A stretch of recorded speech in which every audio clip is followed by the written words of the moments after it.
তাদেরকে সাময়িকভাবে বরখাস্ত করি।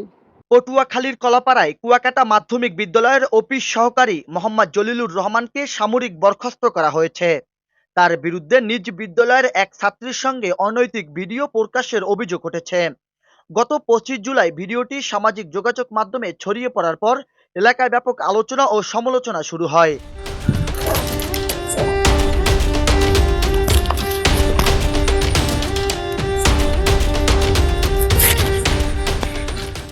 অভিযোগের পর বিদ্যালয় কর্তৃপক্ষ বিষয়টি তদন্ত করে তদন্ত প্রতিবেদনের ভিত্তিতে ম্যানেজিং কমিটির সিদ্ধান্ত অনুযায়ী আগামী 1 আগস্ট থেকে তাকে সাময়িক বরখাস্ত করা হয়েছে।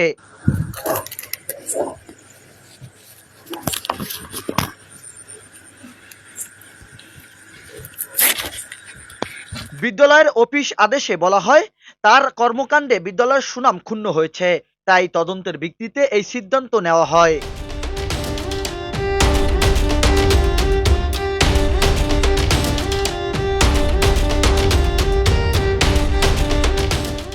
কুয়াকাটা মাধ্যমিক বিদ্যালয়ের প্রধান শিক্ষক মোহাম্মদ খলিলুর রহমান বলেন, অভিযোগটি তদন্ত করে বিদ্যালয়ের শৃঙ্খলার স্বার্থে তাকে সাময়িক বরখাস্ত করা হয়েছে।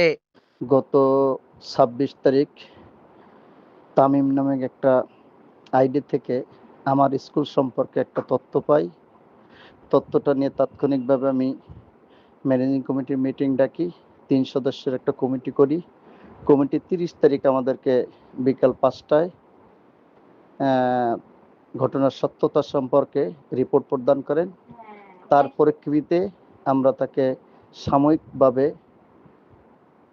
বরখাস্ত করি এবং এটা 1/8/2026 তারিখ থেকে কার্যকর হবে। এই বিদ্যালয় কর্তৃপক্ষ জানিয়েছে, এ বিষয়ে প্রশাসনিক কার্যক্রম চলমান রয়েছে।